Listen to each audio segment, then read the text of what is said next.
ਪੰਜਾਬ ਦੇ ਵਿੱਚ ਤੀਸਰਾ ਬੱਦਲ ਦੇ ਤਜਰਬੇ ਬੜੀ ਵਾਰੀ ਹੋ ਚੁੱਕੇ ਨੇ, ਆਪਾਂ ਫੇਲ ਹੋਏ ਹਾਂ।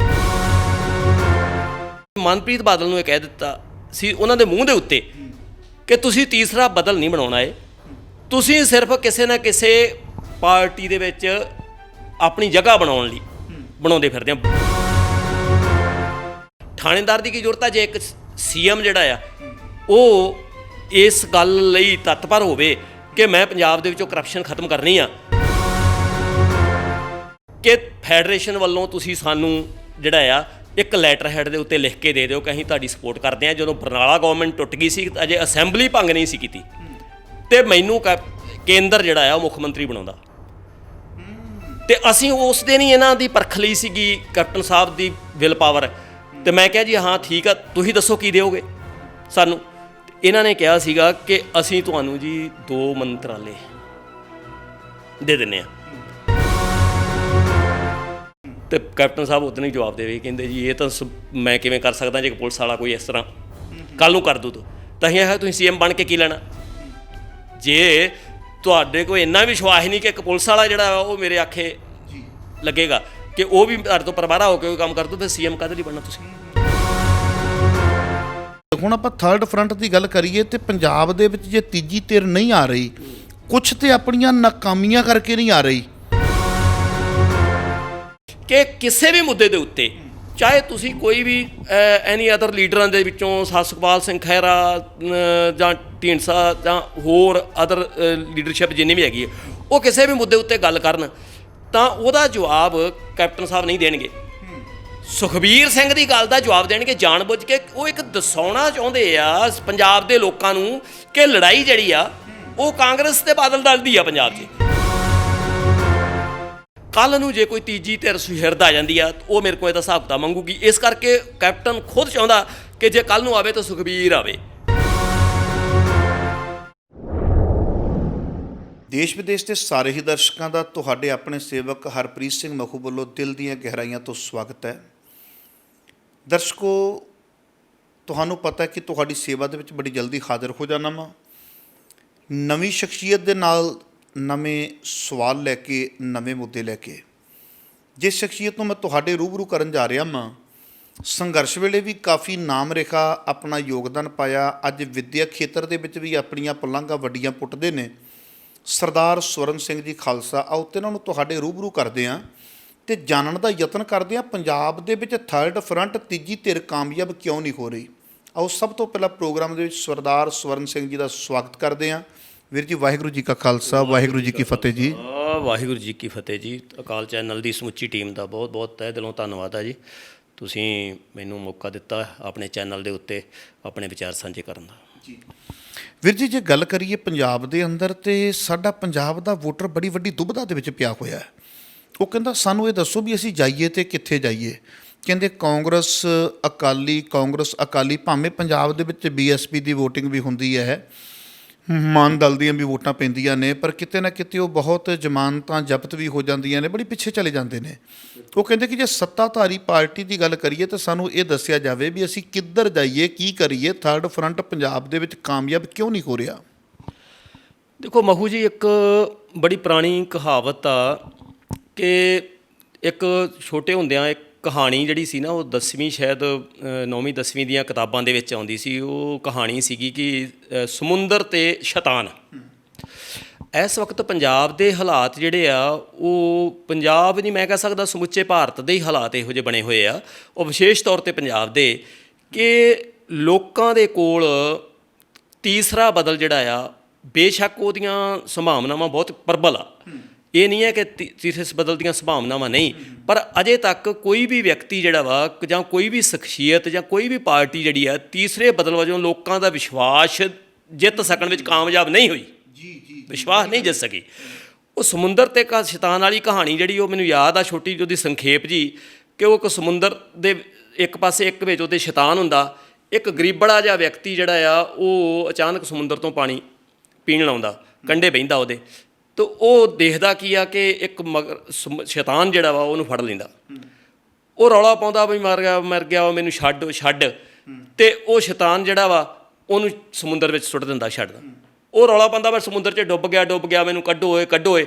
ਉਹ ਸ਼ੈਤਾਨ ਜਿਹੜਾ ਭੱਜਦਾ ਵਾ ਸਮੁੰਦਰ ਦੇ ਕੰਢੇ ਕੰਢੇ, ਉਹ ਗਾਂਹ ਚੱਲ ਜਾਂਦਾ ਤਾਂ ਭੱਜ ਕੇ ਜਾ ਕੇ ਉਹਨੂੰ ਫੇਰ ਕੱਢ ਕੇ ਫੇਰ ਮੂੰਹ 'ਚ ਪਾਉਣ ਲੱਗਦਾ। ਯਾਨੀ ਕਹਿਣ ਤੋਂ ਭਾਵ ਹਾਲਾਤ ਇਹ ਆ, ਕਦੇ ਸਮੁੰਦਰ 'ਚ ਉਹ ਡੁੱਬਦਾ ਵਾ ਅਤੇ ਕਦੇ ਉਹ ਸ਼ੈਤਾਨ ਉਹਨੂੰ ਖਾਂਦਾ। ਇਸ ਵਕਤ ਪੰਜਾਬ ਦੀਆਂ ਜਿਹੜੀਆਂ ਸਥਾਪਿਤ ਧਿਰਾਂ ਕਹਿ ਸਕਦੇ ਹਾਂ, ਵਿਸ਼ੇਸ਼ ਤੌਰ ਦੇ ਉੱਤੇ ਕਾਂਗਰਸ ਅਤੇ ਅਕਾਲੀ ਦਲ, ਉਹਦੇ ਵਿੱਚ ਸਮੁੰਦਰ ਅਤੇ ਸ਼ੈਤਾਨ ਵਾਂਗ ਪੰਜਾਬ ਦੀ ਜਨਤਾ ਪਿਸ ਰਹੀ ਹੈ। ਔਰ ਅਜੇ ਤੱਕ ਬਚਾਅ ਦੀ ਸੰਭਾਵਨਾਵਾਂ ਜਿਹੜੀਆਂ ਉਹ ਬੇਸ਼ੱਕ ਨਜ਼ਰ ਨਹੀਂ ਆਉਂਦੀਆਂ, ਪਰ ਮੈਂ ਇਸ ਗੱਲ ਤੋਂ ਮੁਨਕਰ ਨਹੀਂ ਹਾਂ ਕਿ ਤੀਸਰੇ ਬਦਲ ਦੀਆਂ ਸੰਭਾਵਨਾਵਾਂ ਸਦਾ ਹੀ ਮੌਜੂਦ ਆ, ਅੱਜ ਵੀ ਮੌਜੂਦ ਹੈਗੀਆਂ।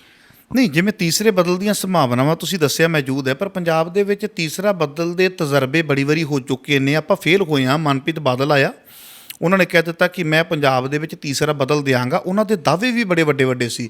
ਉਹਨਾਂ ਨੇ ਇੱਥੋਂ ਤੱਕ ਵੀ ਦਾਅਵਾ ਕੀਤਾ ਸੀ ਵੀ ਜੇ ਹੁਣ ਮੰਨ ਲਓ ਆਪਾਂ ਸੁਲਤਾਨਪੁਰ ਲੋਧੀ ਬੈਠੇ ਹਾਂ, ਕਹਿੰਦੇ ਜੇ ਅੱਜ SHO ਇੱਥੇ ਡਿਊਟੀ ਕਰ ਰਿਹਾ ਤਾਂ ਕੱਲ੍ਹ ਦੀ ਡਿਊਟੀ ਜਿਹੜੀ ਹੈ ਉਹ ਖਡੂਰ ਸਾਹਿਬ ਥਾਣੇ ਦੇ ਵਿੱਚ ਹੋਵੇਗੀ, ਪਰਸੋਂ ਜਿਹੜੀ ਡਿਊਟੀ ਹੈ ਗੋਇੰਦਵਾਲ ਸਾਹਿਬ ਥਾਣੇ ਦੇ ਵਿੱਚ ਹੋਵੇਗੀ। ਵੀ ਇੱਕ ਥਾਣੇਦਾਰ ਕਹਿੰਦੇ ਵੀ ਇੱਕ ਥਾਂ 'ਤੇ ਬਹਿ ਜਾਂਦਾ ਨਾ, ਉਹ ਕਰਪਸ਼ਨ ਦਾ ਕਾਰਨ ਬਣ ਜਾਂਦਾ ਆ। ਲੋਕ ਉਹਦੇ ਨਾਲ ਕਾਂਟੀਆਂ ਪਾ ਲੈਂਦੇ ਨੇ, ਪੁੱਠੇ ਸਿੱਧੇ ਕੰਮ ਕਰਵਾਉਂਦੇ ਨੇ। ਕਹਿੰਦੇ ਜਦੋਂ ਇੱਕ ਸਵੇਰੇ ਹੈ, ਸ਼ਾਮ ਨੂੰ ਹੈ ਨਹੀਂ, ਕੱਲ੍ਹ ਹੈ, ਪਰਸੋਂ ਹੈ ਨਹੀਂ, ਅਤੇ ਕਹਿੰਦੇ ਇਹਦੇ ਨਾਲ ਕਰਪਸ਼ਨ ਸਦਾ ਲਈ ਖਤਮ ਹੋ ਜਾਏਗੀ। ਮੈਂ ਆਹ ਦਿਆਂਗਾ, ਤੁਹਾਡਾ ਜਿਹੜਾ CM ਹੋਵੇਗਾ ਆਪਣੀ ਗੱਡੀ ਆਪ ਡਰਾਈਵ ਕਰਕੇ ਆਏਗਾ, ਇੱਥੇ ਬਿਲਕੁਲ ਕਿਸੇ ਪ੍ਰਕਾਰ ਦਾ ਕਿਸੇ ਨਾਲ ਭੇਦਭਾਵ, ਨਾ ਜਾਤੀ ਨਾ ਆਰਥਿਕ, ਕੁਛ ਨਹੀਂ ਹੋਵੇਗਾ। ਉਹਨਾਂ ਨੇ ਬੜੀਆਂ ਚੀਜ਼ਾਂ ਦੱਸੀਆਂ ਸੀ। ਲੋਕ ਇੱਕਦਮ ਹੋ ਵੀ ਗਏ। ਖਟਕੜ ਕਲਾਂ ਦਾ ਇਕੱਠ ਜਿਹੜਾ ਸੀ, ਇਤਿਹਾਸਿਕ ਇਕੱਠ, ਉਹ ਕਹਿੰਦੇ ਸਾਡਾ ਬਣ ਗਿਆ। ਤੀਜਾ ਬਦਲ ਬੁਰੀ ਤਰ੍ਹਾਂ ਫੇਲ ਹੋਇਆ। ਜੇ ਆਮ ਆਦਮੀ ਪਾਰਟੀ ਦੀ ਗੱਲ ਕਰੀਏ ਤਾਂ ਆਮ ਆਦਮੀ ਪਾਰਟੀ ਦੀ ਜਿਸ ਤਰੀਕੇ ਦੇ ਨਾਲ ਰੌਲਾ ਪਿਆ ਸੀ, ਸੀਟਾਂ ਵੀ ਕਾਫੀ ਕੱਢ ਗਏ, ਪਰ ਉਹ ਬੁਰੀ ਤਰੀਕੇ ਦੇ ਨਾਲ ਫੇਲ ਹੋ ਗਏ। ਇਹ ਤਜਰਬੇ ਅੱਗੇ ਫੇਲ ਹੋਏ ਨੇ, ਇਹਦਾ ਕੀ ਕਾਰਨ ਹੋ ਸਕਦਾ ਹੈ? ਦੇਖੋ ਜੀ, ਜਿੱਥੋਂ ਤੱਕ ਤਾਂ ਸੰਭਾਵਨਾਵਾਂ ਜਿਹੜੀ ਅੱਗੇ ਦੱਸ ਰਿਹਾ ਮੈਂ ਕਿ ਉਹ ਹੈਗੀਆਂ ਆ, ਉਹ ਤਾਂ ਪ੍ਰਬਲ ਰਹਿਣਗੀਆਂ। ਪਰ ਜਿੱਥੋਂ ਤੱਕ ਸੰਬੰਧ ਹੈਗਾ ਪਿਛੋਕੜ ਦਾ, ਉਹਦੇ ਵਿੱਚ ਵਿਸ਼ੇਸ਼ ਤੌਰ 'ਤੇ ਆਪਾਂ ਮਨਪ੍ਰੀਤ ਬਾਦਲ ਦੀ ਗੱਲ ਲਈਏ। ਮਨਪ੍ਰੀਤ ਬਾਦਲ, ਮੈਂ ਉਹਨਾਂ ਦਿਨਾਂ ਦੇ ਵਿੱਚ ਉਹ ਮੇਰੇ ਕੋਲ ਆਏ ਸੀ, ਮਿਲੇ ਸੀ, ਮੈਨੂੰ ਵੀ ਗੱਲਬਾਤ ਉਹਨਾਂ ਨਾਲ ਹੋਈ।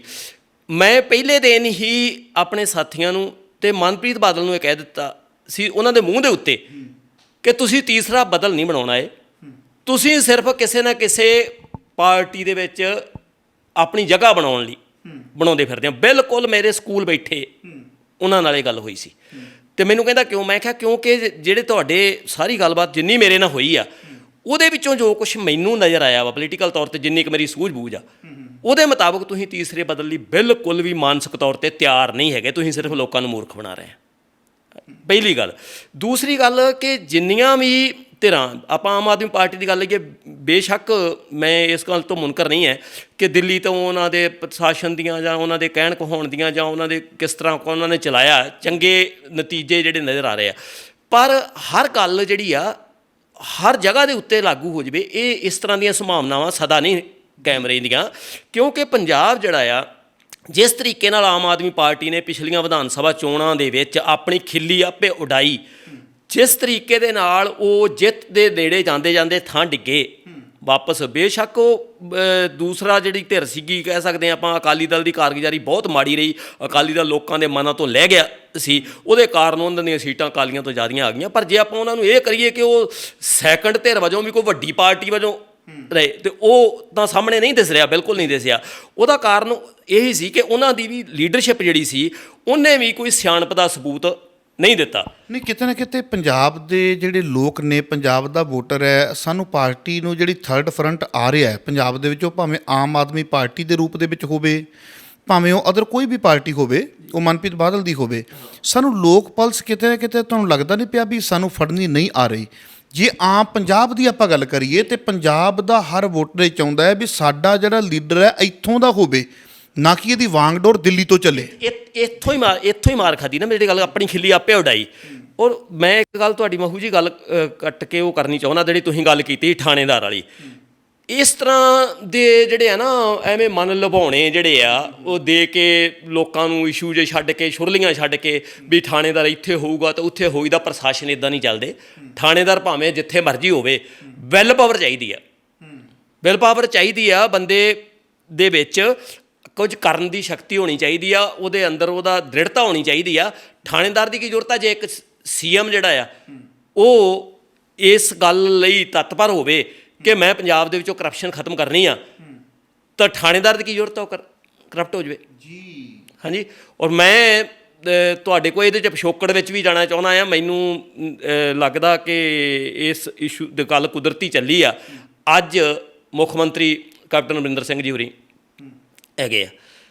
ਬਹੁਤ ਸਮਾਂ ਪਹਿਲਾਂ ਮਖੂ ਜੀ ਮੈਂ ਆਲ ਇੰਡੀਆ ਸਿੱਖ ਫੈਡਰੇਸ਼ਨ ਦਾ ਜਨਰਲ ਸੈਕਟਰੀ ਸੀ, ਅਤੇ ਕੈਪਟਨ ਸਾਹਿਬ ਮੇਰੇ ਕੋਲ ਆਏ ਸੀਗੇ।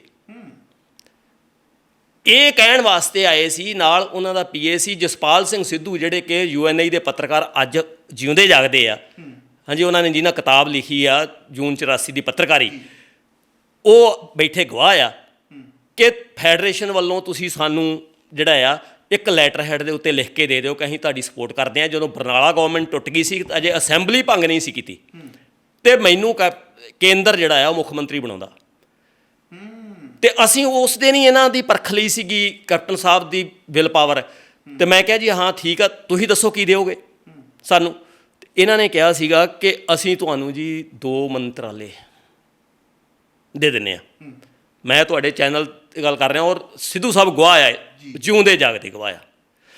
ਔਰ ਅਸੀਂ ਇਹ ਕਹੇ ਵੀ ਸਾਨੂੰ ਇਹ ਨਹੀਂ ਚਾਹੀਦਾ, ਸਾਨੂੰ ਇਹ ਦੱਸੋ ਕਿ ਸਮੁੱਚੇ ਸਿੱਖ ਨੌਜਵਾਨਾਂ ਦੀ ਬਿਨਾਂ ਸ਼ਰਤ ਰਿਹਾਈ, ਅਤੇ ਅੱਜ ਤੋਂ ਬਾਅਦ ਪੁਲਿਸ ਦੇ ਵਿੱਚ ਕਰਪਸ਼ਨ ਅਤੇ ਪੁਲਿਸ ਦੇ ਜਿਹੜੀ ਆ ਗੁੰਡਾਗਰਦੀ ਆ ਜਿਹੜੀ ਇਹ ਖਤਮ ਹੋਣੀ ਚਾਹੀਦੀ ਆ। ਕੋਈ ਵੀ ਅਫਸਰ ਜਿਹੜਾ ਵਾ ਕਿਸੇ ਨੌਜਵਾਨ ਦਾ ਝੂਠਾ ਪੁਲਿਸ ਮੁਕਾਬਲਾ ਨਹੀਂ ਬਣਾਊਗਾ। ਅਤੇ ਕੈਪਟਨ ਸਾਹਿਬ ਉਦੋਂ ਹੀ ਜਵਾਬ ਦੇਵੇ, ਕਹਿੰਦੇ ਜੀ ਇਹ ਤਾਂ ਮੈਂ ਕਿਵੇਂ ਕਰ ਸਕਦਾ ਜੇ ਪੁਲਿਸ ਵਾਲਾ ਕੋਈ ਇਸ ਤਰ੍ਹਾਂ ਕੱਲ੍ਹ ਨੂੰ ਕਰ ਦੂ ਤਾਂ ਅਸੀਂ ਆਖਿਆ ਤੁਸੀਂ CM ਬਣ ਕੇ ਕੀ ਲੈਣਾ। ਜੇ ਤੁਹਾਡੇ ਕੋਲ ਇੰਨਾ ਵਿਸ਼ਵਾਸ ਨਹੀਂ ਕਿ ਇੱਕ ਪੁਲਿਸ ਵਾਲਾ ਜਿਹੜਾ ਉਹ ਮੇਰੇ ਆਖੇ ਲੱਗੇਗਾ ਕਿ ਉਹ ਵੀ ਤੁਹਾਡੇ ਤੋਂ ਪਰਵਾਰਾ ਹੋ ਕੇ ਉਹ ਕੰਮ ਕਰ ਦੂ, ਫਿਰ CM ਕਾਹਦੇ ਲਈ ਬਣਨਾ ਤੁਸੀਂ। ਅਸੀਂ ਇਹ ਕਹਿ ਕੇ ਉਹਨਾਂ ਨੂੰ ਡਿਨਾਈ ਕਰਤਾ ਸੀ ਵੀ ਅਸੀਂ ਤੁਹਾਨੂੰ ਲਿਖ ਕੇ ਦੇਣ ਲਈ ਤਿਆਰ ਨਹੀਂ, ਜੇ ਤੁਸੀਂ ਸਾਡੀਆਂ ਸ਼ਰਤਾਂ ਮੰਨਣ ਲਈ ਤਿਆਰ ਨਹੀਂ। ਸੋ ਇੱਥੋਂ ਗੱਲ ਟੁੱਟ ਗਈ। ਕਹਿਣ ਤੋਂ ਭਾਵ ਆ ਕਿ ਬਿਲਕੁਲ ਜੀ, ਕਹਿਣ ਤੋਂ ਭਾਵ ਕਿ ਜਿਹੜਾ ਆਫਿਸਰ ਆ ਆਪਣੇ ਅਕੀਦੇ ਦੇ ਉੱਪਰ ਖਰਾ ਉਤਰਨਾ ਚਾਹੀਦਾ ਆ। ਉਹ ਭਾਵੇਂ ਇੱਕ ਜਗ੍ਹਾ 'ਤੇ 1 ਸਾਲ ਹੋਵੇ ਅਤੇ ਭਾਵੇਂ 2 ਸਾਲ ਹੋਵੇ, ਇਹ ਕੋਈ ਗੱਲ ਮਾਇਨੇ ਨਹੀਂ ਰੱਖਦੀ। ਇਹ ਕੋਈ ਮਾਇਨੇ ਨਹੀਂ ਰੱਖਦੀਆਂ ਜੀ ਚੀਜ਼ਾਂ, ਪ੍ਰਸ਼ਾਸਨ ਦੇ ਵਿੱਚ ਇਹ ਚੀਜ਼ਾਂ ਕੋਈ ਮਾਇਨੇ ਨਹੀਂ ਰੱਖਦੀਆਂ। ਪਰ ਇਹ ਤੋਂ ਤੁਹਾਡੀ ਗੱਲ ਤੋਂ ਮੈਨੂੰ ਇੱਕ ਇਹ ਵੀ ਅੰਦਾਜ਼ਾ ਹੋ ਗਿਆ ਵੀ ਪ੍ਰਸ਼ਾਸਨ ਨੂੰ ਚਲਾਉਣ ਦੇ ਵਿੱਚ ਪ੍ਰਸ਼ਾਸਨਿਕ ਅਧਿਕਾਰੀਆਂ ਦਾ ਹੱਥ ਘੱਟ ਹੈ ਅਤੇ ਰਾਜਨੇਤਾਵਾਂ ਦਾ ਜ਼ਿਆਦਾ ਹੈ। ਰਾਜਨੇਤਾ ਜਿਹੜੇ ਹੈ ਜੀ, ਉਹ ਜਿਹੜੇ ਮੈਂ ਕਹਿੰਦਾ ਕਿ ਬਾਕੀ ਛੱਡੋ ਰਾਜਨੇਤਾ, ਲੰਮੀ ਚੌੜੀ ਲਿਸਟ ਨੂੰ ਆਪਾਂ ਨਾਮ ਹੀ ਕਰੀਏ, ਫਰਿਸ਼ਤ ਨੂੰ ਨਾ ਹੀ ਖੋਲੀਏ। ਇੱਕ CM ਇਮਾਨਦਾਰ ਹੋਵੇ ਅਤੇ ਕੀ ਜ਼ਰੂਰਤ ਆ ਕਿ ਇੱਕ ਸਿਪਾਹੀ ਵੀ ਜਿਹੜਾ ਰਿਸ਼ਵਤ ਲੈ ਜਾਵੇ। ਮੈਂ ਦਾਅਵੇ ਨਾਲ ਕਹਿੰਦਾ ਵੀ ਕੋਈ ਇੱਕ ਵਾਰ ਜੇ ਇਹਨਾਂ ਨੂੰ ਕੋਈ ਸ਼ੱਕ ਆ ਅਤੇ ਇੱਕ ਵਾਰ ਕਿਸੇ ਬੈਠ ਕੇ ਮੇਰੇ ਨਾਲ ਮੈਂ ਆਮੋ ਸਾਹਮਣੇ ਗੱਲ ਕਰਨ ਲਈ ਤਿਆਰ ਹਾਂ। ਅਸੀਂ ਇਹਨਾਂ ਨੂੰ ਦੇ ਦਿੰਦੇ ਹਾਂ, ਏਜੰਡਾ ਦੇ ਦਿੰਦੇ ਹਾਂ ਸਾਰਾ ਬਣਾ ਕੇ ਵੀ ਇਸ ਤਰ੍ਹਾਂ ਚੱਲਣਾ ਚਾਹੀਦਾ। ਅਤੇ ਉਸ ਤੋਂ ਬਾਅਦ ਭਲਾ ਕਿਵੇਂ ਭਲਾ ਹੋ ਜੇ ਕੋਈ ਰਿਸ਼ਵਤ, ਕਿਸੇ ਵੀ ਲੈਵਲ ਦੇ ਉੱਤੇ ਰਿਸ਼ਵਤ ਨਹੀਂ ਹੋ ਸਕਦੀ। ਸਿਰਫ CM ਇਮਾਨਦਾਰ ਚਾਹੀਦਾ, ਰਾਜਨੀਤਿਕ ਨੇਤਾ ਇਮਾਨਦਾਰ ਚਾਹੀਦੇ ਆ। ਬਿਲਕੁਲ ਜੀ, ਜਿਸ ਤਰੀਕੇ ਨਾਲ ਤੁਸੀਂ ਗੱਲਬਾਤ ਕੀਤੀ ਹੈ, ਹੁਣ ਆਪਾਂ ਫਿਰ ਦੁਬਾਰਾ ਉਸੇ ਮੁੱਦੇ ਦੇ ਉੱਪਰ ਆ ਜਾਈਏ। ਆਪਾਂ ਮਨਪ੍ਰੀਤ ਦੇ ਮੁੱਦੇ ਤੋਂ ਗੱਲ ਛੇੜੀ ਸੀ ਵੀ ਪੋਲੀਟੀਕਲ ਬੰਦੇ ਹੀ ਖਰਾਬੀਆਂ ਦਾ ਕਾਰਨ ਬਣਦੇ ਪਏ ਨੇ, ਨਹੀਂ ਤੇ ਅਫਸਰ ਦੀ ਕੀ ਜ਼ਰੂਰਤ ਹੈ ਵੀ ਗਲਤ ਕਦੀ ਵੀ ਕਿਸੇ ਦੇ ਕਲਮ ਪੁੱਟ ਜਾਵੇ। ਜਿਵੇਂ ਤੁਸੀਂ ਇਹ ਗੱਲਬਾਤ ਕੀਤੀ ਹੈ, ਹੁਣ ਆਪਾਂ ਥਰਡ ਫਰੰਟ ਦੀ ਗੱਲ ਕਰੀਏ ਤੇ ਪੰਜਾਬ ਦੇ ਵਿੱਚ ਜੇ ਤੀਜੀ ਧਿਰ ਨਹੀਂ ਆ ਰਹੀ, ਕੁਛ ਤੇ ਆਪਣੀਆਂ ਨਾਕਾਮੀਆਂ ਕਰਕੇ ਨਹੀਂ ਆ ਰਹੀ, ਕੁਛ 5 ਸਾਲ ਪਹਿਲਾਂ ਉਹ ਨਾ ਵੋਟਾਂ 'ਤੇ ਇੱਕਦਮ ਪੈਰਾਸ਼ੂਟ ਨਾਲ ਉਤਰਦੇ ਪਏ ਨੇ। ਉਹਨਾਂ ਨੂੰ ਲੱਗਦਾ ਪਿਆ ਵੀ ਮਹੀਨਾ 1.5 ਮਹੀਨਾ ਪਹਿਲਾਂ ਆਵਾਂਗੇ, 4 ਕੀਤੇ ਲੈਕਚਰ ਤੇ ਪੰਜਾਬ ਦੇ ਵਿੱਚ ਸਰਕਾਰ ਬਣਾਵਾਂਗੇ। ਅਸੀਂ ਜਿੰਨੀ ਦੇਰ ਤੱਕ ਪੰਜਾਬ ਦੇ ਵਿੱਚ 5 ਸਾਲ ਵਿਰੋਧੀ ਧਿਰ ਬਣ ਕੇ ਨਹੀਂ ਵਿਚਰਦੇ ਗਰਾਊਂਡ ਲੈਵਲ ਦੇ ਉੱਪਰ, ਤੁਹਾਨੂੰ ਲੱਗਦਾ ਵੀ ਉਨੀ ਦੇਰ ਤੱਕ ਆਪਾਂ ਸਰਕਾਰ ਬਣਾ ਪਾਵਾਂਗੇ? ਨਹੀਂ ਮਖੂ ਜੀ, ਇਹਦੇ ਵਿੱਚ ਜਿਹੜੀ ਤੁਸੀਂ ਗੱਲ ਕੀਤੀ ਨਾ ਤੀਜੀ ਧਿਰ ਦਾ, ਆਪਾਂ ਸਵਾਲ ਇਹ ਪੈਦਾ ਖੜਾ ਹੋ ਗਿਆ ਇੱਕ ਵੱਡਾ ਕਿ ਤੀਜੀ ਧਿਰ ਜਿਹੜੀ ਕਿਉਂ ਨਹੀਂ ਆ ਰਹੀ। ਇਹ ਤਾਂ ਬਿਲਕੁਲ ਭੁੱਲ ਹੀ ਜਾਣਾ ਚਾਹੀਦਾ ਵਾ ਕਿ ਜੇ ਅਸੀਂ ਗਰਾਊਂਡ ਦੇ ਉੱਤੇ ਵਿਚਰ ਕੇ ਲੋਕਾਂ ਦੇ ਮੁੱਦੇ ਜਿਹੜੇ ਨਹੀਂ ਉਠਾਉਂਦੇ, ਅਸੀਂ ਲੋਕਾਂ ਦੀ ਬਾਂਹ ਨਹੀਂ ਫੜਦੇ, ਲੋਕਾਂ ਦੇ ਦੁੱਖ ਸੁੱਖ ਵਿੱਚ ਨਹੀਂ ਵੰਡਦੇ, ਤਾਂ ਅਸੀਂ ਜਦੋਂ ਚੋਣਾਂ ਆਈਆਂ, ਜਦੋਂ ਇਲੈਕਸ਼ਨ ਦਾ ਐਲਾਨ ਹੋ ਗਿਆ, ਅਤੇ ਉਦੋਂ ਉੱਠ ਕੇ ਕੁਝ ਧਿਰਾਂ ਆ ਜਾਂਦੀਆਂ ਵੀ ਹਾਂ ਜੀ ਅਸੀਂ ਤੀਜੀ ਧਿਰ। ਇਹ ਤਾਂ ਵੈਸੇ ਹੀ ਪ੍ਰੋਸੈਸ ਗਲਤ ਆ। ਇਹ ਤਾਂ ਪੋਲੀਟੀਕਲ ਜਿਹੜੀ ਗੇਮ ਆ ਉਹਦੇ ਵਿੱਚ ਇਹ ਫਾਰਮੂਲਾ ਤਾਂ ਹੈ ਹੀ ਨਹੀਂ ਕਿਤੇ। ਸੈਕੰਡ ਰਹਿ ਗਈ ਗੱਲ ਕਿ ਤੀਜੀ ਧਿਰ ਕਿਉਂ ਨਹੀਂ ਖੜੀ ਹੋ ਰਹੀ। ਉਹ ਜਿੱਥੇ ਤੀਜੀ ਧਿਰ ਜਿਹੜੀ ਆ ਉਹਨਾਂ ਦੀ ਕਿਤੇ ਨਾ ਕਿਤੇ ਆਪਦੀਆਂ ਗਲਤੀਆਂ ਨਾਕਾਮੀਆਂ ਹੈ, ਉੱਥੇ 2 ਸਥਾਪਿਤ ਧਿਰਾਂ ਜਿਹੜੀਆਂ ਪੰਜਾਬ ਦੀਆਂ, ਜਿਹਦੇ ਵਿੱਚ ਕਾਂਗਰਸ ਅਤੇ ਬਾਦਲ ਦਲ, ਉਹਦਾ ਬਹੁਤ ਵੱਡਾ ਰੋਲ ਆ। ਹੁਣ ਮੈਂ ਦੇਖੋ ਇੱਕ ਪਿਛਲੇ ਦਿਨਾਂ ਦੀਆਂ ਘਟਨਾਵਾਂ, ਉਹੀ ਜਦੋਂ ਆਪਾਂ ਪਾਰਲੀਮਾਨੀ ਚੋਣਾਂ 'ਤੇ ਲੈ ਜਾਈਏ, ਪਾਰਲੀਮਾਨੀ ਚੋਣਾਂ ਦੇ ਵਿੱਚ ਕਿਸੇ ਵੀ ਤਰ੍ਹਾਂ ਸੁਖਬੀਰ ਸਿੰਘ ਬਾਦਲ ਅਤੇ ਹਰਸਿਮਰਤ ਕੌਰ ਬਾਦਲ ਦੋਨਾਂ ਨੂੰ ਕਾਂਗਰਸ ਨੇ ਜਾਣਬੁੱਝ ਕੇ ਜਿਤਾਇਆ, ਇਹ ਦਰਸਾਉਣ ਵਾਸਤੇ ਕਿ ਜੇਕਰ ਪੰਜਾਬ ਦੇ ਵਿੱਚ ਕਾਂਗਰਸ ਦੀਆਂ 8, 9, 10 ਸੀਟਾਂ ਹੈਗੀਆਂ ਆ ਤੇ ਦੂਜੀ ਧਿਰ ਜਿਹੜੀ ਉਹ ਕਾਂਗਰਸ ਦੇ ਵਿੱਚ ਉਹਨੂੰ ਸਥਾਪਿਤ ਕਰਨ ਵਾਸਤੇ ਉਹਨਾਂ ਨੂੰ ਉਭਾਰ ਕੇ ਦਿਖਾਇਆ ਗਿਆ, ਉਹਨਾਂ ਨੂੰ ਜਿਤਾਇਆ ਗਿਆ। ਈਵਨ ਇੱਥੋਂ ਤੱਕ ਕਿ ਕਿਸੇ ਵੀ ਮੁੱਦੇ ਦੇ ਉੱਤੇ ਚਾਹੇ ਤੁਸੀਂ ਕੋਈ ਵੀ ਐਨੀ ਅਦਰ ਲੀਡਰਾਂ ਦੇ ਵਿੱਚੋਂ ਸੁਖਪਾਲ ਸਿੰਘ ਖਹਿਰਾ ਜਾਂ ਢੀਂਡਸਾ ਜਾਂ ਹੋਰ ਅਦਰ ਲੀਡਰਸ਼ਿਪ ਜਿੰਨੀ ਵੀ ਹੈਗੀ ਹੈ, ਉਹ ਕਿਸੇ ਵੀ ਮੁੱਦੇ ਉੱਤੇ ਗੱਲ ਕਰਨ ਤਾਂ ਉਹਦਾ ਜਵਾਬ ਕੈਪਟਨ ਸਾਹਿਬ ਨਹੀਂ ਦੇਣਗੇ। ਸੁਖਬੀਰ ਸਿੰਘ ਦੀ ਗੱਲ ਦਾ ਜਵਾਬ ਦੇਣਗੇ ਜਾਣ-ਬੁੱਝ ਕੇ। ਉਹ ਇੱਕ ਦਸਾਉਣਾ ਚਾਹੁੰਦੇ ਆ ਪੰਜਾਬ ਦੇ ਲੋਕਾਂ ਨੂੰ ਕਿ ਲੜਾਈ ਜਿਹੜੀ ਆ ਉਹ ਕਾਂਗਰਸ ਤੇ ਬਾਦਲ ਦਲ ਦੀ ਆ ਪੰਜਾਬ 'ਚ, ਜਾਣੀ ਕਿ ਆਪਣੇ ਆਪ ਨੂੰ ਉਹ ਕਹਿੰਦਾ ਵੀ ਅਸੀਂ ਕਾਂਗਰਸ ਦੇ ਖਿਲਾਫ ਲੜਦੇ ਹਾਂ, ਇਹ ਆਂਦੇ ਵੀ ਅਸੀਂ ਸੁਖਬੀਰ ਦੇ ਖਿਲਾਫ ਲੜਦੇ ਹਾਂ। ਇੱਕ ਤਰ੍ਹਾਂ ਦਾ ਇੱਕ ਸ਼ੋਅ ਮੈਚ ਦਿਖਾ ਕੇ ਲੋਕਾਂ ਨੂੰ ਮੁੱਦਿਆਂ ਦੀ ਲੜਾਈ ਨਹੀਂ ਲੜਦੇ ਪਏ, ਅਸੀਂ ਇੱਕ ਦੂਜੇ ਨਾਲ ਲੜਦੇ ਪਏ। ਲੋਕਾਂ ਨੂੰ ਇਹ ਸਾਰੀ ਟਸਲ ਜੀ ਨਜ਼ਰ ਆਉਂਦੀ ਰਹੇ, ਪਰ ਤੁਹਾਨੂੰ ਲੱਗਦਾ ਵੀ ਅੰਦਰ ਖਾਤੇ ਇੱਕੋ ਹੀ ਕੰਮ ਚੱਲਦਾ? ਇੱਕੋ ਚੀਜ਼ ਹੈ ਜੀ, ਦੋਨੋਂ ਇੱਕੋ ਚੀਜ਼ ਆ, ਦੋਨੋਂ ਉੱਤਰ ਕਾਟੋ ਮੈਂ ਚੜਾਂ ਵਾਲੀ ਗੇਮ ਹੈ ਇਹਨਾਂ ਦੀ। ਕੋਈ ਇਹਨਾਂ ਦਾ ਨਾ ਕਿਸੇ ਨਾਲ ਪੰਜਾਬ ਦੇ ਹਿੱਤਾਂ ਨਾਲ ਕਿਸੇ ਦਾ ਕੋਈ ਵਾਹ ਵਾਸਤਾ ਆ, ਨਾ ਕਿਸੇ ਨੂੰ ਪੰਜਾਬੀਆਂ ਨਾਲ ਦਰਦ ਆ, ਨਾ ਕਿਸੇ ਨੂੰ ਪੰਜਾਬੀਅਤ ਨਾਲ ਕੋਈ ਲੈਣ ਦੇਣ ਆ। ਇਹਨਾਂ ਦੀ ਗੇਮ ਸਿਰਫ ਇੰਨੀ ਆ ਕਿ ਉਹਨੂੰ ਪਤਾ ਆ ਕੈਪਟਨ ਨੂੰ ਕਿ ਜੋ ਕੁਛ ਮੈਂ ਗੁੰਡਾਗਰਦੀ, ਜੋ ਬੁਰਸ਼ਾਗਰਦੀ, ਜੋ ਲੁੱਟ ਖਸੁੱਟ ਕੀਤੀ ਆ, ਕੱਲ੍ਹ ਨੂੰ ਜੇ ਕੋਈ ਤੀਜੀ ਧਿਰ ਸੁਹਿਰਦ ਆ ਜਾਂਦੀ ਆ ਉਹ ਮੇਰੇ ਕੋਲ ਇਹਦਾ ਹਿਸਾਬ ਕਿਤਾਬ ਮੰਗੂਗੀ। ਇਸ ਕਰਕੇ ਕੈਪਟਨ ਖੁਦ ਚਾਹੁੰਦਾ ਕਿ ਜੇ ਕੱਲ੍ਹ ਨੂੰ ਆਵੇ ਤਾਂ ਸੁਖਬੀਰ ਆਵੇ, ਤਾਂ ਜੋ ਉਹ ਮੇਰੇ ਜਿਹੜੇ ਪਰਦੇ ਕੱਜੇ। ਤੇ ਅੱਜ ਜਿਸ ਤਰ੍ਹਾਂ ਬਰਗਾੜੀ ਕਾਂਡ ਦੀ ਗੱਲ ਆ, ਚਾਹੇ ਉਹ ਸਿੱਖ ਨੌਜਵਾਨਾਂ ਦੇ ਕਤਲੇਆਮ ਦੀ ਗੱਲ ਆ, ਚਾਹੇ ਸੌਦਾ ਸਾਧ ਦੀਆਂ ਕਰਤੂਤਾਂ ਦੀ ਗੱਲ ਆ, ਉਹਨੂੰ ਕੈਪਟਨ ਨੇ ਬਾਖੂਬੀ ਜਿਹੜਾ ਪਰਦਾ ਪਾਇਆ। ਜੋ ਕੁਛ ਵੀ ਬਾਦਲ ਦਲ ਦੇ ਰਾਜ ਦੇ ਵਿੱਚ ਜੋ ਨਸ਼ਾਖੋਰੀ, ਜੋ ਗੁੰਡਾਗਰਦੀ, ਜੋ ਸਾਧਾਂ ਦੇ ਜਿਹੜੇ ਡੇਰਾਵਾਦ ਸੀ, ਜੋ ਪਣਪਿਆ, ਉਹਨੂੰ ਉਸੇ ਤਰ੍ਹਾਂ ਹੀ ਪਾਣੀ ਜਿਹੜਾ ਹੈ ਉਹ ਕੈਪਟਨ ਸਰਕਾਰ ਪਾ ਰਹੀ ਆ। ਕੋਈ ਵੀ ਉਹਦੇ ਵਿੱਚ ਕਮੀ ਨਹੀਂ ਆਈ ਔਰ ਦੋਨੇ ਇੱਕ ਦੂਜੇ ਦੇ ਪਰਦੇ ਕੱਜਦੇ ਆ। ਚਾਹੇ ਸੁਖਬੀਰ ਹੋਣਾ ਦਾ ਰਾਜ ਆਵੇ ਉਹ ਇਹਦੇ ਕੱਜਣਗੇ, ਚਾਹੇ ਕੈਪਟਨ ਦਾ ਰਾਜ ਆ ਉਹ ਇਹਨਾਂ ਨੇ ਉਹਦਾਂ ਦੇ ਕੱਜੇ ਆ। ਇਹ ਵੱਡਾ ਕਾਰਨ, ਇੱਕ ਕਾਰਨ ਤੇ ਇਹ ਹੋ ਗਿਆ ਬਈ ਇਹਨਾਂ ਨੇ ਇੱਕ ਦੂਜੇ ਦੇ ਪਰਦੇ ਕੱਜਣੇ ਹੁੰਦੇ ਨੇ ਤੇ ਇਸ ਕਰਕੇ ਤੀਜੀ ਧਿਰ ਨਹੀਂ ਆਉਣ ਦਿੰਦੇ। ਤੀਜੀ ਧਿਰ ਦੀਆਂ ਨਾਕਾਮੀਆਂ ਜਿਹੜੀਆਂ ਨੇ ਉਹ ਨਹੀਂ ਆਉਣ ਦਿੰਦੀਆਂ, ਆਪਾਂ ਇਸ ਤਰੀਕੇ ਨਾਲ ਲੈ ਲਈਏ।